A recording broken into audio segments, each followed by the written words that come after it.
The entire Bible shows us that there is one way to salvation. All of what is written in here is showing us and pointing us in the direction of Jesus. It gives us guidelines and it gives us advice and it gives us a plan as to what God is going to do and what God has already done. If we look in the New Testament in Acts, even those disciples are reflecting and reiterating the message that the prophets spoke of before Jesus even came, before Jesus was even born. And today I'd like to turn to the book of Isaiah, chapter 53. This is a beautiful chapter, and the entire message in this chapter really does speak of Jesus. It speaks of what he's going to do for us and what he did for us. So I'm going to read for you just a few verses, but I would encourage you to read the entirety of Isaiah chapter 53. I'll start at verse 6 and read until verse 11. We all like sheep have gone astray, each of us has turned on our own way, and the Lord has laid on him the iniquity of us all. He was oppressed and afflicted, yet he did not open his mouth. He was led like a lamb to the slaughter, and as a sheep before its shearers is silent, so he did not open his mouth. By oppression and judgment he was taken away, yet who of his generation protested? For he was cut off from the land of the living, for the transgression of my people he was punished. He was assigned a grave with the wicked, and with the rich in his death, though he had done no violence, nor was there any deceit in his mouth. Yet it was the Lord's will to crush him and cause him to suffer. And though the Lord makes his life an offering for sin, he will see his offspring and prolong his days, and the will of the Lord will prosper in his hand. After he has suffered, he will see the light of life and will be satisfied. By his knowledge, my righteous servant will justify many, and he will bear their iniquities. When you read this full chapter, and especially this passage right here, you can see exactly what Jesus did for us. And the prophet Isaiah spoke this years before Jesus was born.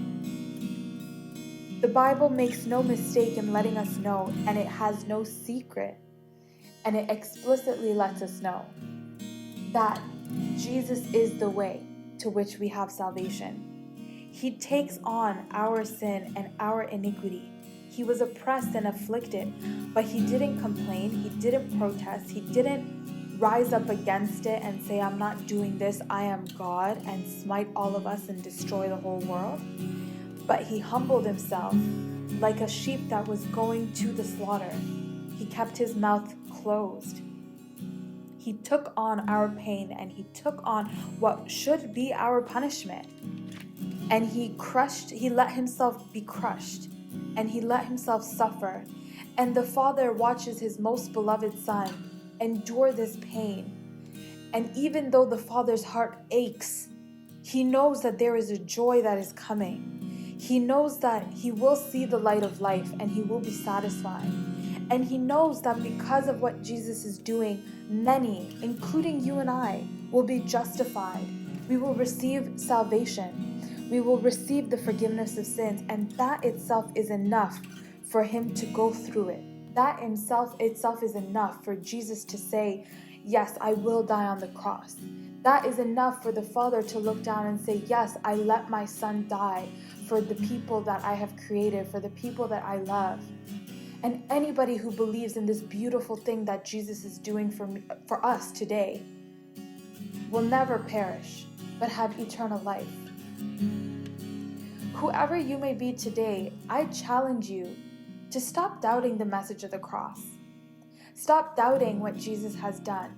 Even if there's a little spark in the back of your heart that tells you, hey, this might be real. Chase that spark. Pursue it. Don't quench it. Don't let that spark die out, but let it grow and burn and ignite a deep passion within you that chooses to follow Jesus. And never let it die. No matter how big that fire becomes, never let it die. Continuously go back to the salvation. Go back to the word that has saved you. Go back to the gospel that was preached to you, which you believed. Because we know that he was numbered with our transgressions, and he bore the sin of many, and he made intercession on our behalf, so we would not perish, but we could have eternal life. There is one way to salvation, and I challenge you today to accept that way.